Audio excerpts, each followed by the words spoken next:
before anyone thinks that we're just a couple of like Puritans who are on a tirade against vice, there's a lot of compelling studies about increases in bankruptcies, domestic violence, all around human misery in other states that have legalized this. Because states are doing it one at a time, like the one study that we were looking at our hearing, one of the 3 studies was talking about how bankruptcy rates in states where they legalize sports betting, after about 2 or 3 years, the bankruptcy rates in those states went up like 25 to 30%. Huge increase. We're rolling. We're rolling.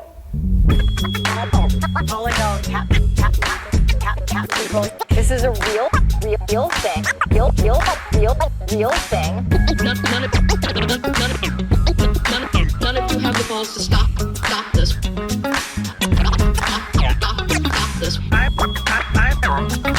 I've got plenty of time. I have nothing else going on today. We're in the Wedge neighborhood right now.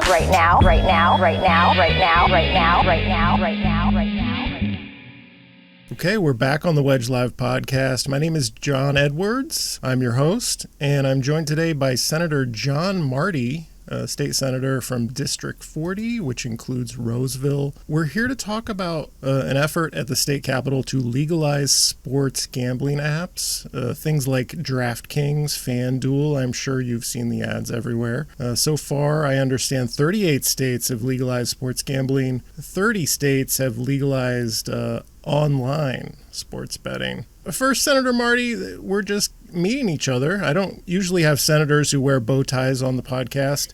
So what keeps you going? I looked into you a little bit. You've been doing this since 1986 in the Senate. What keeps you going?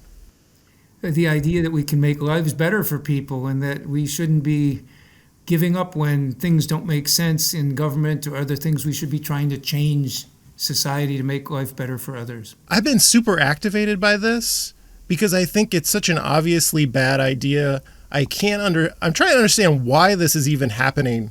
Can you help me understand why this is even an issue? Sure, absolutely. First of all, the concept that adults should be able to do what they want is natural. I think adults should be able to gamble, and they can. You can bet with your neighbors, your friends, your family. You can bet with your coworkers, you can bet with strangers, anybody, and you can bet on anything you want. That's the kind of society we should be able to do that as adults. But as you point out, what the bad idea is here is you take a predatory industry, bookmaking, sports bookmakers, and allow them to prey on people who are desiring to gamble. And the, quote, service they provide is helping arrange the bets for them and set the odds and everything else.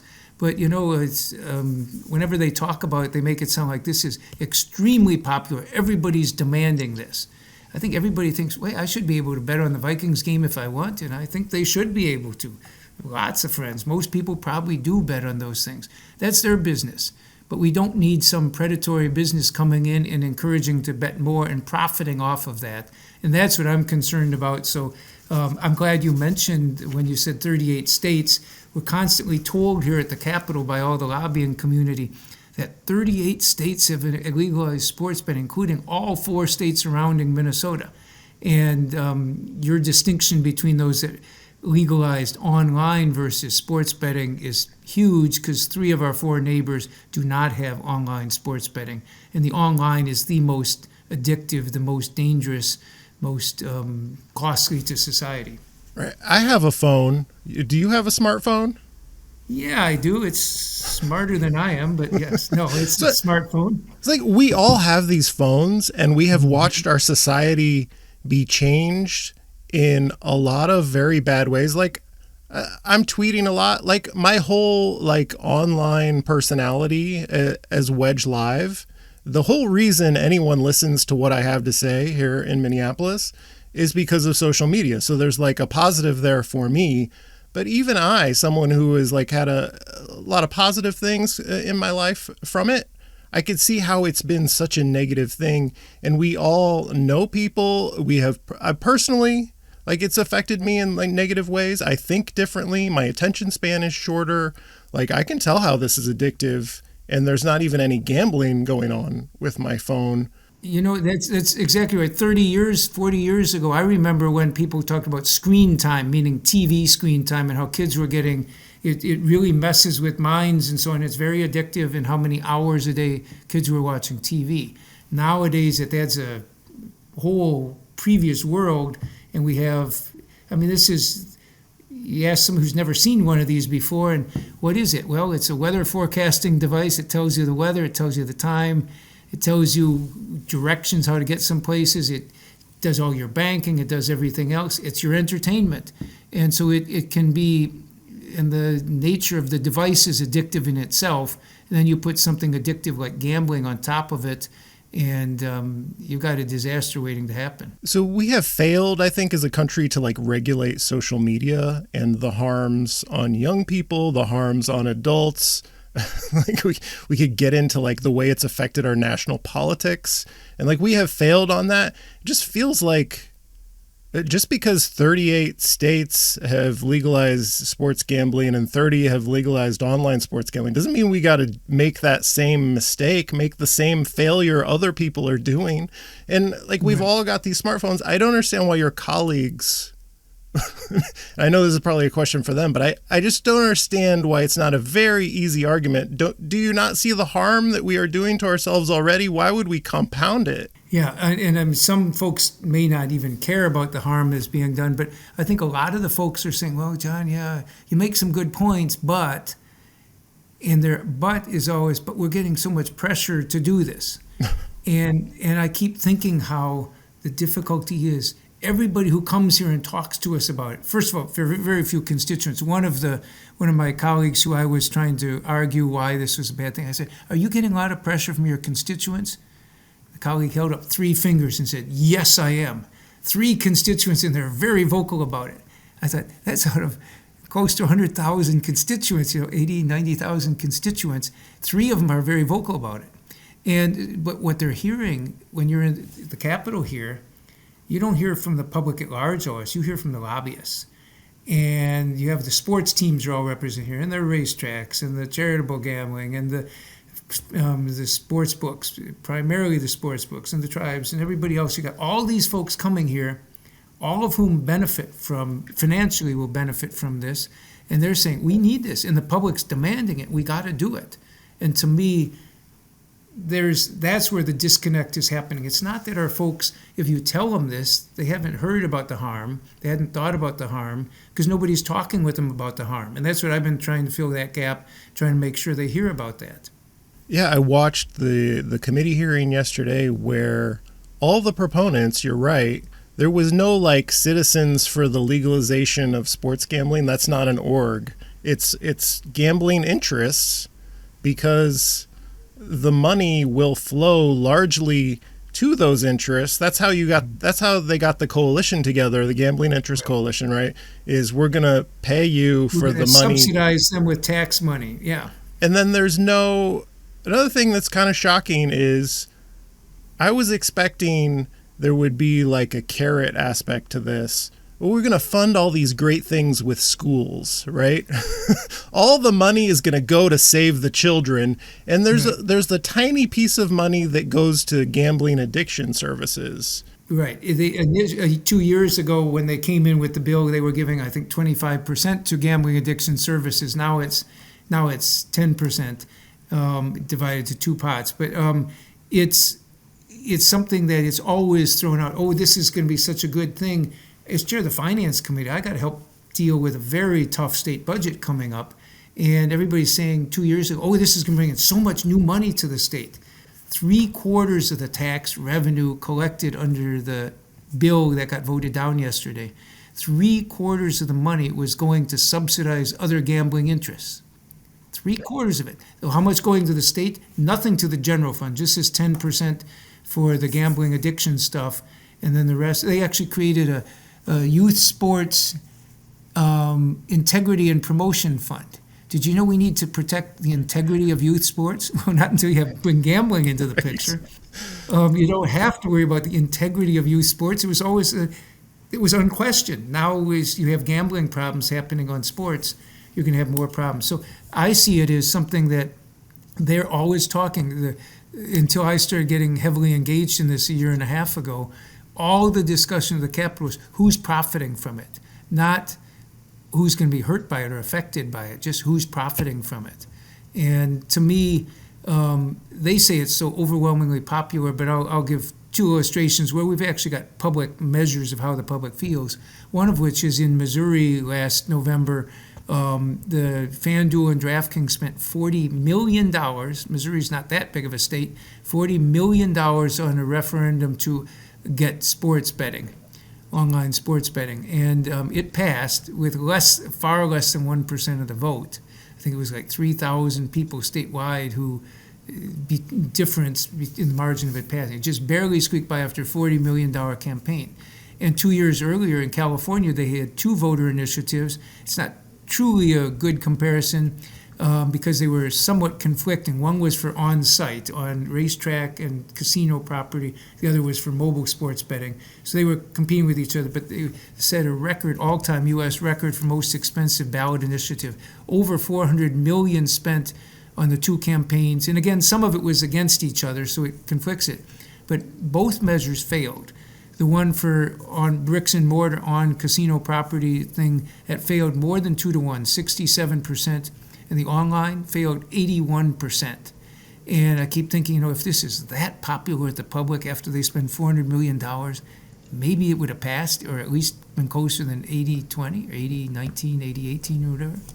Have you been frustrated at all by the media coverage? Do you watch a lot of news? And because I was watching a WCCO interview with a Republican senator, I think, who was pushing it, and there was not a single question in a relatively long TV interview, like 6 minutes or so, about the harms. It was all questions about probably like the revenue, where's the revenue going, like who's getting a piece of this, and no question about well, don't you think this is potentially very harmful to this segment of people? And there was no question like that. Have you had those frustrations?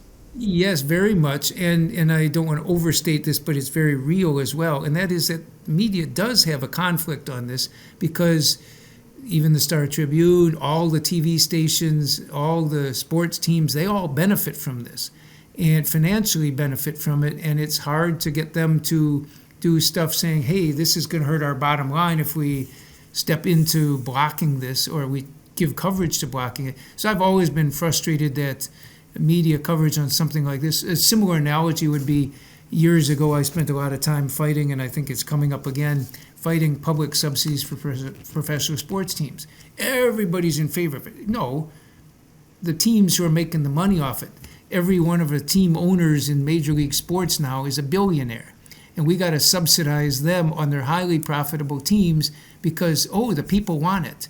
And it's all manufactured, pseudo astroturf, as they call it, the fake grassroots stuff, the public really demanding this. And the media, because it has a stake in this, I don't feel they get a fair coverage on it, but I mean, there's only so much you can say. I'm just frustrated when they don't give enough coverage to the harms that are done. Right. You held an informational hearing last month with there's a lot of, before anyone thinks that we're just a couple of Puritans who are on a tirade against vice, there's a lot of compelling studies about increases in bankruptcies, domestic violence, all around human misery in other states that have legalized this. And it's easy to study because when a state does it and no other states around it do it immediately, you could see, how is this state different from the other states that are very similar to it? We've had all these experiments. It's the other, It's the flip side of all these states have done it. Yeah, all these states have done it, and it's very widely studied, and we know the harms. Why would we do this?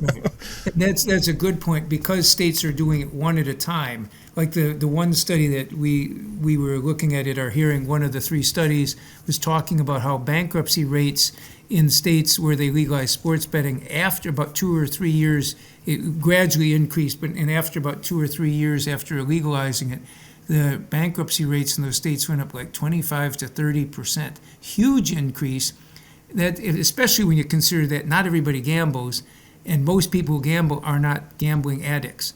So it's a small portion of the population, but very heavy numbers of them declare bankruptcy, that study. And the fact is, people think of, gambling addiction, just stop betting.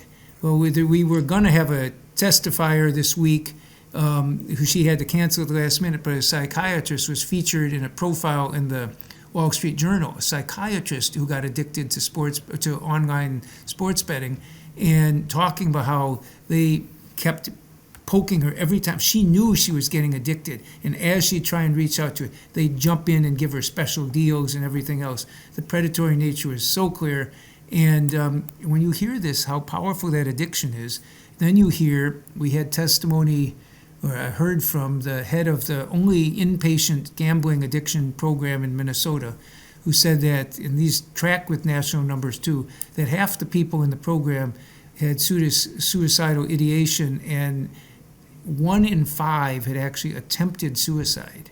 And these are the ones who failed in their suicide attempt because they're in treatment.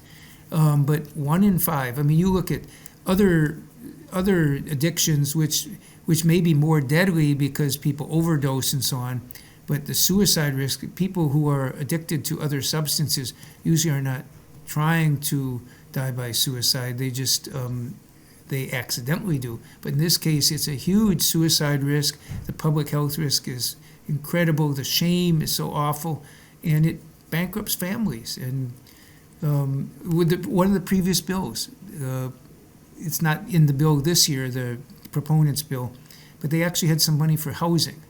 I wondered, it was a small amount, kind of a token amount. I don't know, maybe it was $1 million or $2 or something. But I thought, what's that for? Well, it's because a lot of people who are bet their rent payment or their mortgage payment, and they go homeless. And of course, the token amount they put into it's nothing like enough to address the problem.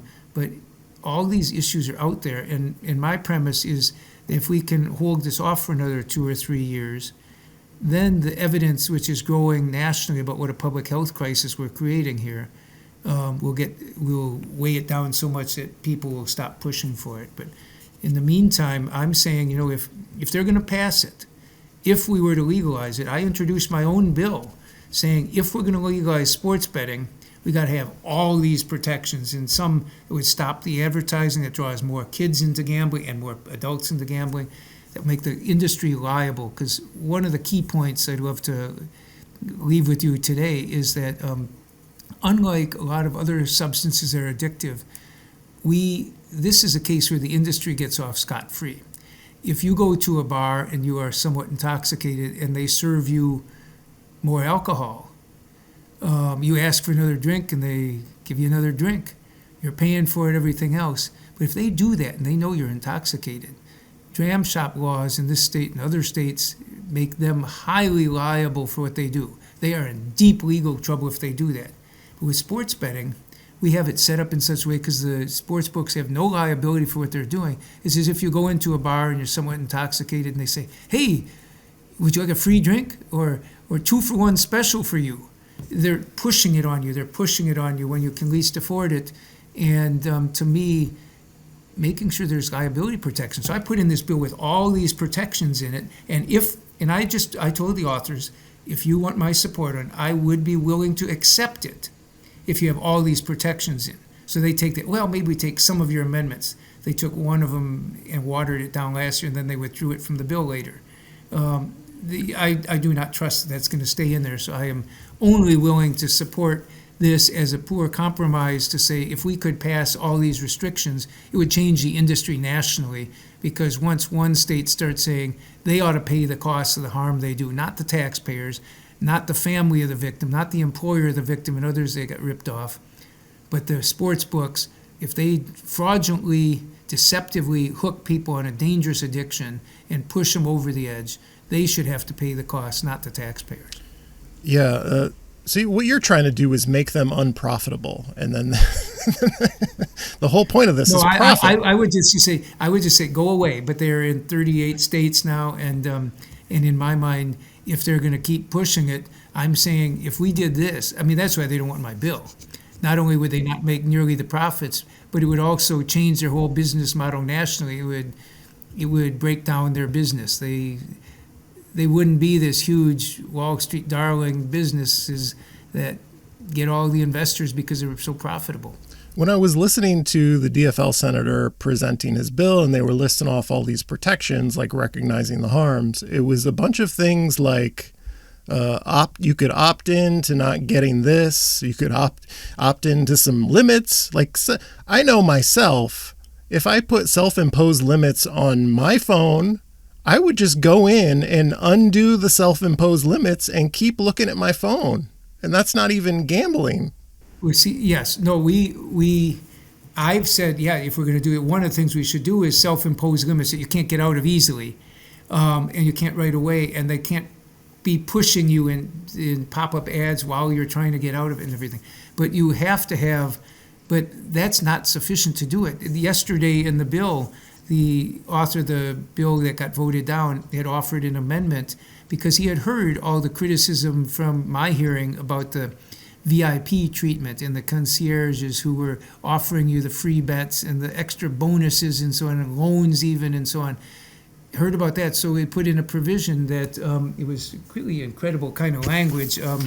I was surprised that they thought this would fool anybody, but they have a prohibition on individualized incentives. No licensee may offer an incentive or promotion to participate in sports betting to an individual that's not offered to all individuals on the same terms unless an individual opted to receive the incentive or promotion. Well, give me a break.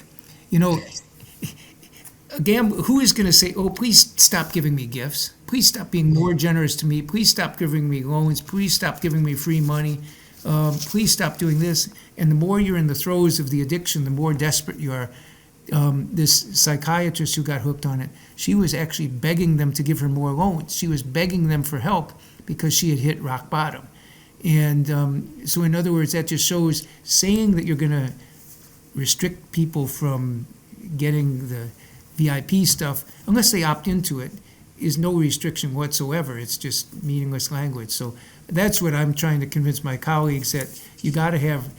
And I would be much prefer we don't do any expansion of gambling, but I'm saying if we are going to do this, we got to make it so that the industry pays for it, not the taxpayers. Yeah, imagine if you're addicted to TikTok, to use one example that people are up in arms about, and they had human customer service agents. If they realized you were stopping using TikTok, they would call you up and be like, hey, why did you stop using TikTok? Can we offer you this to come back and continue to use our app? Which is amazing. That's how it works, yeah.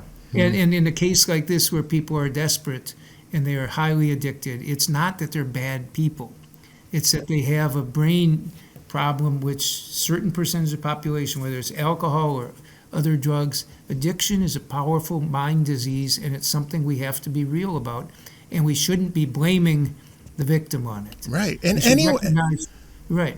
Anyone who has a phone has had this experience if they've looked at their phone too many times. Like, that's what it is, except more extreme. Yeah, and it's more extreme, and some people are more vulnerable to it than others. Some can just say, oh, I'll just put down my phone. Some people can't do that, and that's the difference of all our human minds.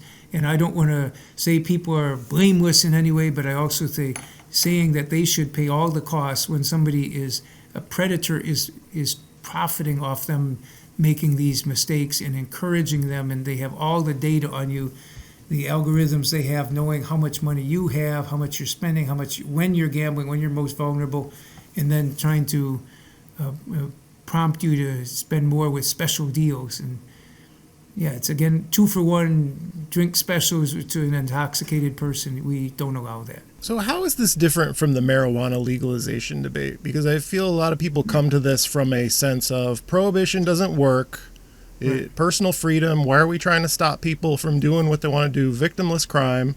Right. So how is this different from the marijuana legalization debate? Let me make clear again that there is no prohibition in Minnesota on you or I or any of our neighbors betting all they want on sports. They're allowed to do it, and I think they should be allowed to. I just think we should discourage them from overdoing things and so on. Same thing with cannabis. They're legally allowed to use it as much as they want. They can't drive while intoxicated and other things like that, but they're allowed to do it. And maybe we should try and promote responsibility and so on. But there's a difference here. In this case, in the marijuana, we do not want predators coming in and trying to hook people on it and trying to push more on them and push more on them.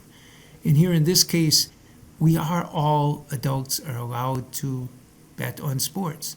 What we don't want to have is some company, very sophisticated computer algorithms come in and profit off of poking you at the right moment to maximize your ability to fall off the cliff.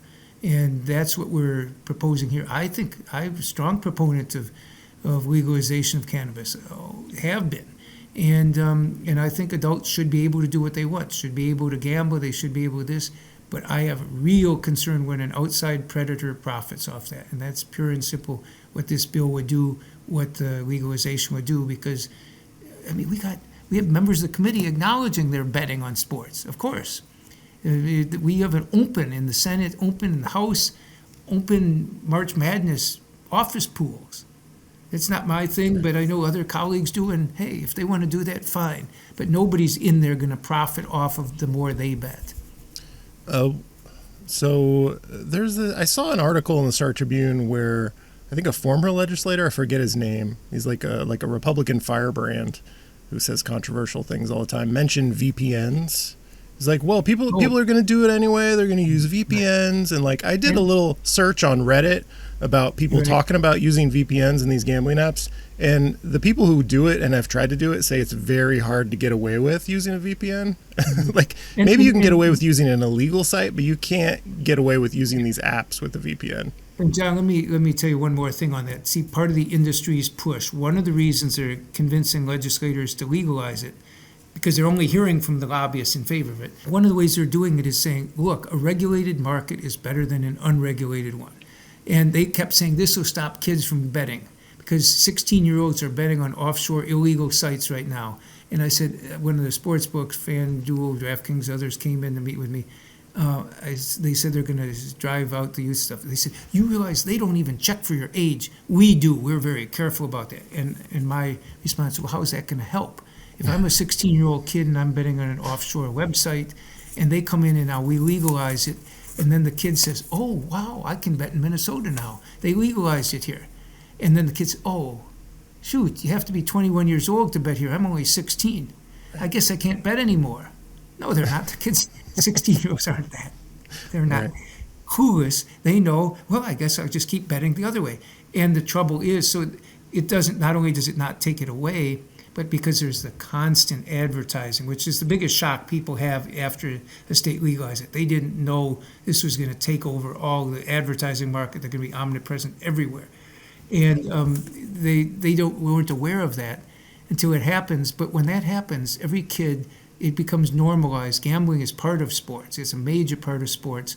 And then those kids, they're friends, and they are more likely to participate in offshore illegal gambling. So when they say, oh yeah, it's so easy to get around it. Well, so how is legalization and advertising going to help? Because it doesn't. It makes the problem worse. Well, Senator Marty, thank you for this conversation. I feel like we've covered a lot of ground in a relatively short period of time, and I think people are going to be very persuaded by how against this we are.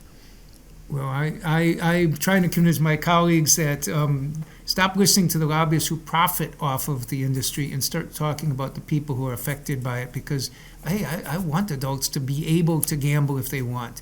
But when somebody's sitting behind them, pushing them and poking them and incentivizing them to bet more, the sports books have been very, very irresponsible in their behavior, and they are scot-free from any liability for the harm they cause. And that's why if my bill passed and it had the liability in there, it would change the industry nationally, because very quickly other states would start doing it, and all of a sudden the industry would say, oops, we can't do this anymore. Do you have anything, one last thing before we go, do you have anything to recommend to our audience? Anything you enjoy doing? A piece of entertainment, a hobby that you have that you think other people should take up? What do you like? I haven't done any snowshoeing or cross-country skiing this winter, and I'm kind of beginning to think that this weekend might be a good time for it. Okay. Yeah, I like that. Sorry for extending this, but like, what's the prospect of this going forward? It failed in committee yesterday. Like, what? Is it coming back? I'm sure there's enough money sloshing around. Normally that's a death knell to a bill, but with this much lobbying behind it, I'm sure they're going to go all out to revive it. And I don't know. I mean, there are enough. This year we've got such a challenge because we've got such a closely divided legislature. The House has been in chaos for a month. Because of all that, we got to get a budget together. The chances of getting done on time are going to be tough enough. If we throw in things like this, it's going to make it even worse. But I don't doubt that they're going to stop trying. They got, I don't know, it seems to me they got at least 50 lobbyists here, and all the teams are behind it. All the sports books are mainly behind it, and so on. So it's going to have so much pressure, so it may come back. I'd say the odds went way down yesterday compared to where they were ahead of time. Are we betting? Are we taking bets on whether? I don't happen to bet on things, but others are welcome to, and I know the proponent last year said it was 50-50, and this year they said they thought it was 70-30 chance because they had such a good bill they thought last year, and now I have a feeling their estimates have gone way down. But I'm going to keep speaking out against it, and I hope people in the public do. This is not a fair thing to do our neighbors, letting somebody else come in and profit off their harm. Everyone, call your legislators and tell them how you feel about this. Thank you, Senator John Marty. This has been the Wedge Live podcast. I'm your host, John Edwards. Thank you for listening. This is a real thing. Real thing.